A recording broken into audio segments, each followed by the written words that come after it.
Muy buenas noches, amigas y amigos. Estamos en otra edición de Hoja de Ruta, exactamente el día del presidente, el día del llamado ahora informe presidencial con un formato distinto, pues como lo que hemos estado viendo ya en el país, un formato hecho a la sugerencia del señor presidente de la República.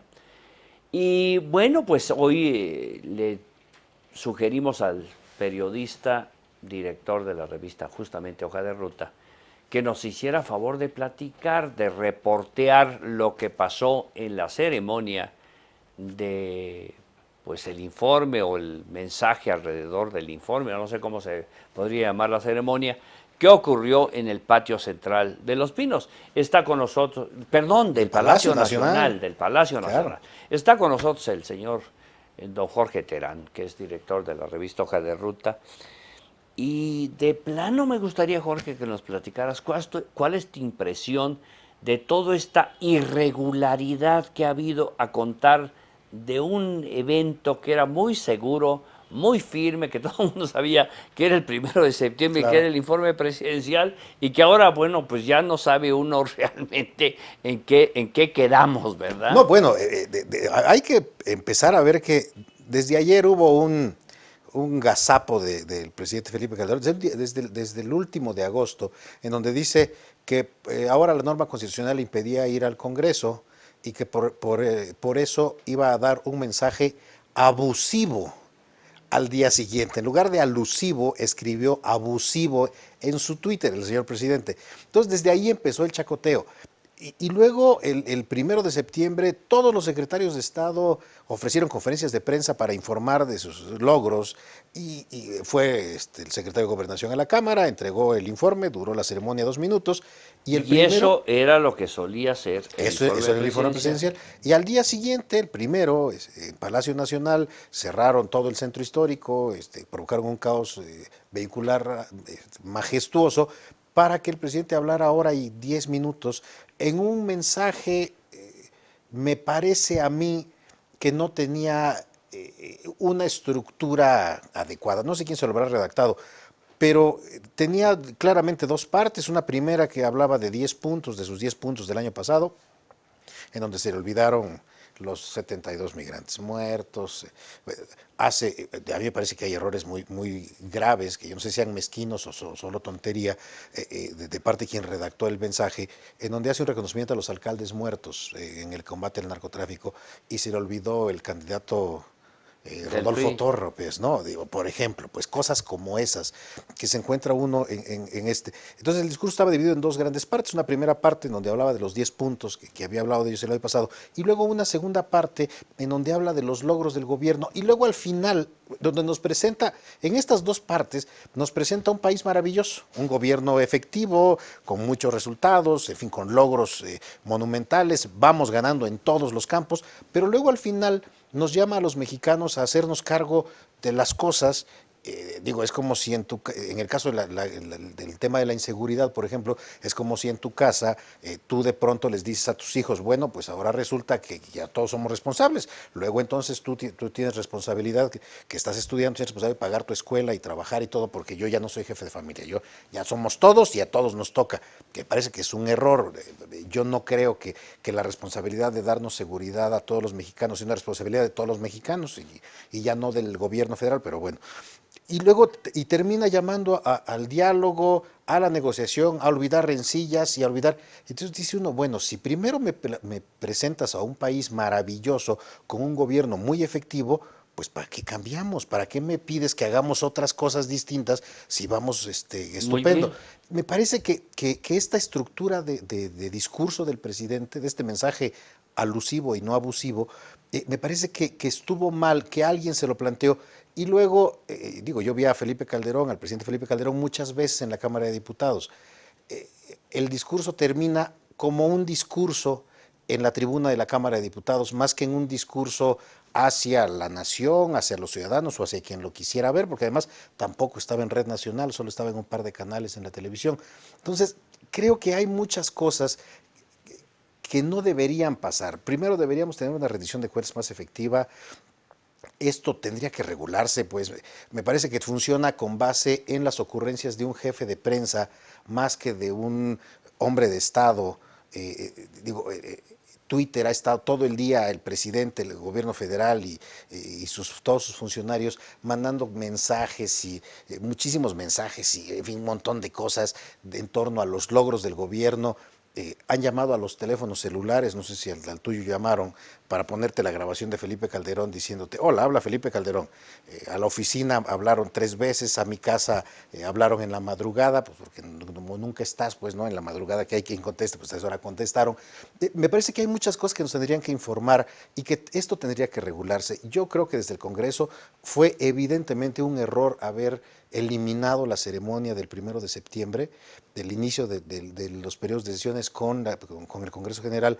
Creo que tendría que haberse regulado solamente, pero decidieron eliminarla y bueno, tenemos esto que es, como tú decías al principio, ya no sabemos qué es ni Sí, qué va a sí, sí, pasar, ¿no? muy delicado, porque quiero comentar con ustedes, amigas y amigos, que lo que queda es una gran desconfianza. Es decir, ¿qué está pasando? Que no le creemos ya nada a nadie. Esa es la verdad. Mira, por ejemplo, detienen hace unos días, milagrosamente 2 días antes, detienen a un señor que lo hemos visto metido hasta en la sopa, en todos los noticieros de la televisión varias veces. Como si fuera ejemplar el Así cuate, es. lo presentan para que los niños y los adolescentes y todo el mundo vea un sicario, es decir, un asesino profesional. Su profesión es asesinar a seres humanos. De manera que no veo yo por qué el gobierno tiene tanto interés en meter la imagen de este grotesco personaje en la tele. Bueno, da una explicación el secretario García Luna y yo leo en la prensa 2 o 3 frases de él en relación con eso a propósito del informe, diciendo que son mezquinos los que dudan de que este señor, que no haya sido difícil su captura. Bueno, no sé si alguien dijo que, pero que al revés, que el hecho de haber capturado a este hombre, que no debiera provocar una, sino que debiera ser un vínculo de unión y por ahí es un mensaje de carácter político. Y entonces la respuesta de todo el mundo es, bueno, detuvieron a un capo. La primer pregunta es, ¿por qué hay tantos capos? O sea, Así es. sí, sí, bueno, detuvimos a este, pero ¿por qué hay tantos? Porque el diagnóstico, Jorge, por qué el país está así. Y una buena razón está en esto. Este es un país de democracia representativa, es decir, que los diputados y los senadores de la República representan a la población.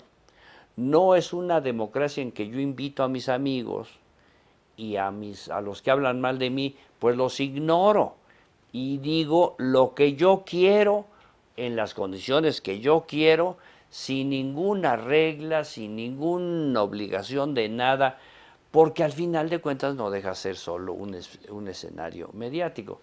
A mí les comento, amigos, que un dato que me pareció importante, yo vi el asunto del presidente y tengo mucha curiosidad por lo que va a decir en temas económicos. Y dijo, en este año se dieron 600 y tantos mil empleos como nunca en la historia, y luego desliza abajo, aun cuando no recuperamos los empleos perdidos. Entonces, eso es como la letra chiquita de un contrato, Sí, ¿verdad? Sí, 600,000 porque perdimos más de 1,5 millones. Bueno, entonces ni siquiera hemos recuperado los que teníamos antes, no hemos recuperado los que perdimos, mucho menos hemos crecido en términos del empleo.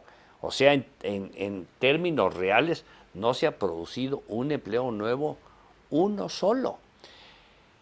¿Qué me preocupa? Que en esta confusión, pues el que sufre el deterioro es claro, yo creo que le apuestan a que con el aturdimiento del Twitter, que también hay una cosa, lo platiquemos, Jorge, el Twitter es una red social a la que uno puede ingresar desde su computador, su su teléfono, teléfono, así es. para hacer pequeños comentarios y uno dialoga con mucha gente bueno. Entonces hay un principio de honestidad. Si yo entro al Twitter, Yo soy el que estoy haciendo mis comentarios. Yo soy el que estoy leyendo lo que está diciendo el señor Terán, el productor, etcétera, qué están diciendo, y yo les contesto. Eso es honesto. Así es. Si pongo a una bola de empleados que lo estén haciendo por mí, primero, ya no es honesto el que estén usando mi nombre porque no soy yo, son mis empleados. Así es. Segundo, vamos a suponer que fuera el presidente Calderón el que esté en el Twitter. Yo creo que el presidente de la República tiene otras responsabilidades Debería. muy serias como para estar, como de repente entramos nosotros un ratito y para que él esté las 24 horas del día avisándonos de que cómo ve el asunto. Se me hace la verdad de las cosas, que está bien que tenga su página y todo, pero ¿a qué horas trabaja? Y esto pues conduce a que la gente no solamente esté insatisfecha, sino desconfiada. Volviendo al tema de este personaje que detuvieron, tú has oído ya 20 versiones de que estuvo preparado, de que fue maquillado, de que el cuate se entregó, que no, por qué no intervino el ejército, que por qué García Luna Productions, en fin. ¿No crees, Jorge, que ahí hay una cuestión delicada que debiéramos de tratar los políticos de ver con mucho mayor seriedad que con la que se está viendo? ¿Sabes qué? Lo que pasa es que yo creo que se ha trivializado mucho todo. Entonces, todo esto que teníamos antes, cuando se hablaba de las instituciones, ¿no? Como así hasta sonaba, ¿no? Escuchaba uno tambores cuando se decía esto. Me parece que cuando eso ocurría, cuando teníamos instituciones, había cierto respeto y cierto orden en las cosas que ocurrían en torno al país. Hoy, a propósito de Twitter, tú puedes leer los comentarios que se hacen, los que le hacen al presidente Felipe Calderón en el Twitter, pues no hay respeto de nada, pues es como si se lo hicieran a un cuate o a un carnicero o a un tortero y no al jefe del Estado mexicano. Es Creo, el creo jefe que del esta Estado. trivialización que se ha hecho de la política y de los políticos, yo creo que no nos lleva a nada bien, porque después de eso no hay nada, ¿eh? Después de eso no tenemos nada. Si la política le ponemos en la torre, no tenemos nada después, ¿eh? Pues amigas y amigos, estamos empezando la discusión acerca del informe, porque seguramente que en la Cámara va a haber un periodo muy duro, representado por este clima que se está viviendo en el país de desconfianza, de insatisfacción, de molestia. No le deseamos al país que llegue a su bicentenario así, ojalá que todo mejore, que volvamos a ser mexicanos al grito de guerra, ¿verdad? Y que lleguemos muy vinculados y muy unidos al 15 de septiembre. Gracias a Jorge Terán y gracias a todos ustedes por acompañarnos. Buenas noches.